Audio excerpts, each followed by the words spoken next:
An unforgettable night during duty. One late Friday night, my partner, Alex, and I responded to a breaking and entering call. It was a type of call I'd never dealt with before, and the gravity of the situation weighed heavily on us. The distress in the caller's voice conveyed the seriousness of the situation. A young woman was alone at home and had heard ominous footsteps downstairs. Unfortunately, the 911 call got cut off before she could reveal her location. Upon reaching the home, we entered through the front door, which had been left unlocked, providing the intruder easy access. Both of us, guns drawn, loudly announced police as we entered, bracing ourselves for a potentially armed suspect.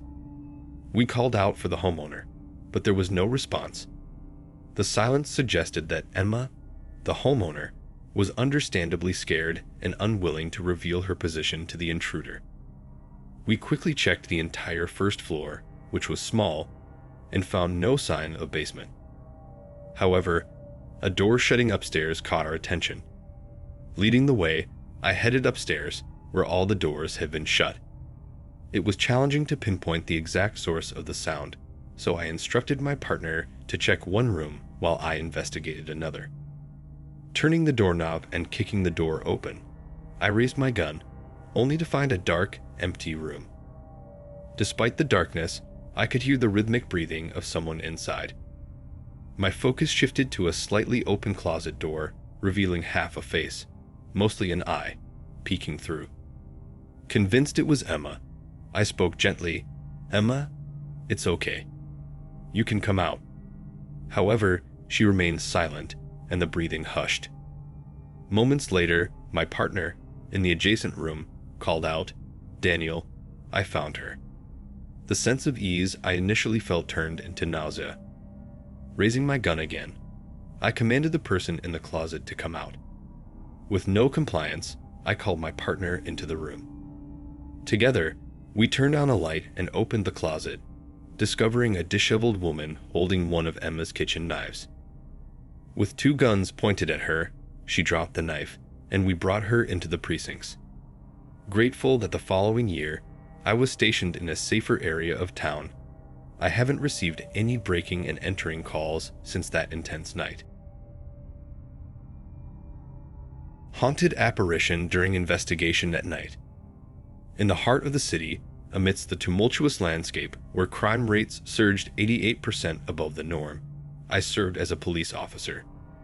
This urban jungle, with its alleys echoing tales of break-ins, robberies, and assaults, had become my second home over the course of a year. Each day brought new struggles, a grim routine that defined the city's essence. Yet, within this chaotic backdrop, certain calls had the power to send shivers down my spine, and one night, in particular, etched itself into the canvas of my memory. The Stanfield Estate, a weathered mansion standing proudly on the banks of the Delaware River, served as a silent testament to the city's storied past. Erected in 1894, it once sheltered Alex H. Stanfield, their partner, and 4 children. Since its abandonment in 1974, the mansion had transformed into a silent relic, now under the ownership of the county. Occasionally, the allure of its mystery enticed curious kids, prompting them to trespass on its grounds. One ominous midnight, dispatch beckoned me to investigate the estate, responding to a report of trespassers from a neighboring house. As I stepped onto the property, a faint light from an upstairs window hinted at an unwelcome presence. A sinking feeling enveloped me. Someone was inside, and the duty to confront them fell squarely on my shoulders. Summoning backup, I identified a shattered window as my entry point, a silent witness to clandestine activities that unfolded within. The remnants of the mansion's living room lay concealed beneath rubble, whispering tales of a bygone era. Upstairs, the echo of footsteps prompted us to shout warnings, anticipating the trespassers to unveil themselves. Yet, silence persisted, forcing the realization that we had to ascend further into the unknown. The stairway, laden with debris, guided me to a room where fear and anticipation hung thick in the air. Every creaking floorboard intensified the sense of impending dread. A strange noise emanated from a nearby room, heightening my apprehension. Hand on my gun holster, I shouted again, desperately hoping to coax the intruders into the open. The room, peculiar and small, featured windows adorned with blurred glass film. A partially open sliding closet door hinted at a concealed presence. Armed with pepper spray, I issued a final warning before revealing the closet's emptiness. Confusion set in as my eyes scanned the room, only to find ghostly figures lurking behind the deck windows. Their silent, eerie presence sent chills down my spine. Figures, reminiscent of characters from a child's horror novel, observed me silently from the shadows. Stepping onto the adjacent deck, the figures vanished, leaving me bewildered in the moonlit darkness.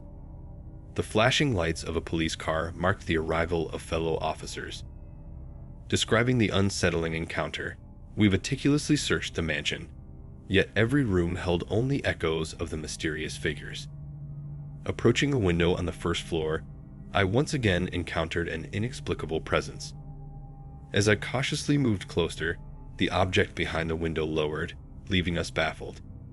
Despite a thorough investigation, the property revealed no trace of the enigmatic figures. Closing off all entrances, we left the Stanfield estate behind, the chilling memory of ghostly silhouettes etched into the fabric of that mysterious night.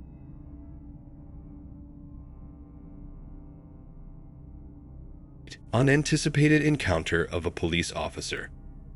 I'm a rookie cop, currently navigating the night shift. My nights typically involve routine traffic stops and responding to basic 911 calls. However, an unsettling pattern emerged as I found myself called to the same house 2 nights in a row last week. Dispatch directed me to check out the house after someone dialed 911 and abruptly hung up. The location was a couple of miles away within my patrol zone. As I approached, the house stood in darkness, devoid of lights or any signs of life. Parking my squad car on the far side of the property, I headed to the front door, noticing all the windows were securely shut. Knocking on the door yielded no response, and the door remained locked. It appeared abandoned, seemingly untouched for years. Convinced the place was vacant, I informed dispatch and left. The following night, amidst the same shift and a similar time, dispatch relayed another 911 call from the same house. This time, distressing cries could be heard before the call abruptly ended. Once again, I was tasked with investigating. Though a bit farther away, the drive wasn't too taxing. Arriving once more, the scene mirrored the previous night. No lights, no cars. Approaching the front door, I discovered it left slightly ajar. Knocking again, while cautiously holding the doorknob, there was still no answer. With the door left cracked open, I informed dispatch of my intention to enter, given the urgency implied by the crying on the line. Gun drawn, I entered the house, attempting to find a light switch without success. Armed with both my gun and flashlight, the house remained mostly silent, except for a peculiar sound emanating from behind a closed door, the basement door. Calling for backup and whispering to dispatch, I descended the stairs as quietly as possible. At the bottom, I traced the noise to an old landline speakerphone, circa early 2000s, playing a dial tone on speakerphone. Putting the phone on the hook silenced the eerie noise. Almost immediately, a muffled, unsettling laughter echoed from the far corner of the basement. Turning, I discovered a man standing opposite me, hand over his mouth, engaged in an unsettling, mentally unstable laugh. His other hand held a revolver, initially concealed. As he raised the revolver towards his head, I aimed my gun and ordered him to drop the weapon. He hesitated on the brink of pulling the trigger, prompting me to fire 2 shots into his arm. The revolver fell, and he screamed in pain as I cuffed him and led him upstairs. Requesting immediate medical assistance, another squad car and an ambulance arrived promptly. The chilling realization set in. I was seconds away from witnessing a potential disaster. Whispers of compassion. A Detective's Chronicle.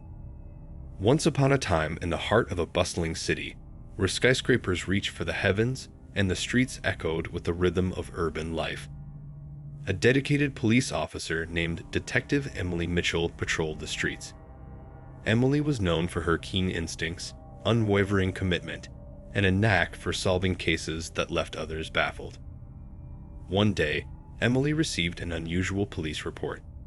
It was a cold winter morning when an elderly woman reported her missing cat, Mr. Whiskers. While this might seem like a trivial matter amidst the city's more pressing issues, Emily approached it with the same diligence as any other case.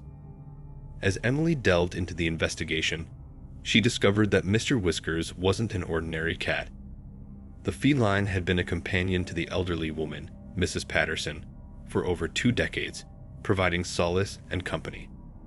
Emily couldn't ignore the genuine distress in Mrs. Patterson's eyes as she recounted the disappearance of her beloved pet. With a sense of determination, Emily began to unravel the threads of the case.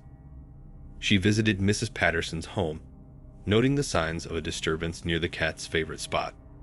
Consulting with local businesses, she gathered CCTV footage, meticulously piecing together the puzzle. The seemingly straightforward missing cat report transformed into a suspenseful saga. As Emily dug deeper, she stumbled upon a network of catnappers operating in the city. These criminals, motivated by the demand for rare and expensive cat breeds, had been targeting unsuspecting pet owners. It was a bizarre twist in the tale, and Emily's investigative prowess exposed a hidden underbelly of crime in the city.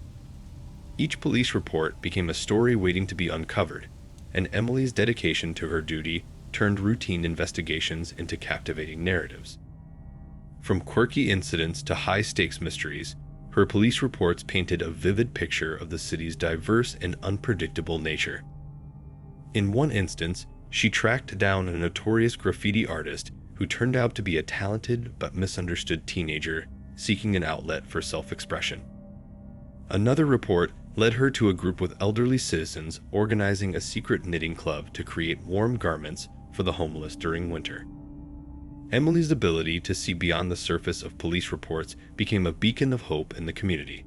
She didn't just solve crimes, she connected with the people, turning each case into a chapter of the city's collective story. And so, in the city that never slept, Detective Emily Mitchell continued to weave tales from the police reports, ensuring that justice prevailed, stories unfolded, and the echoes of the badge resonated through the urban landscape.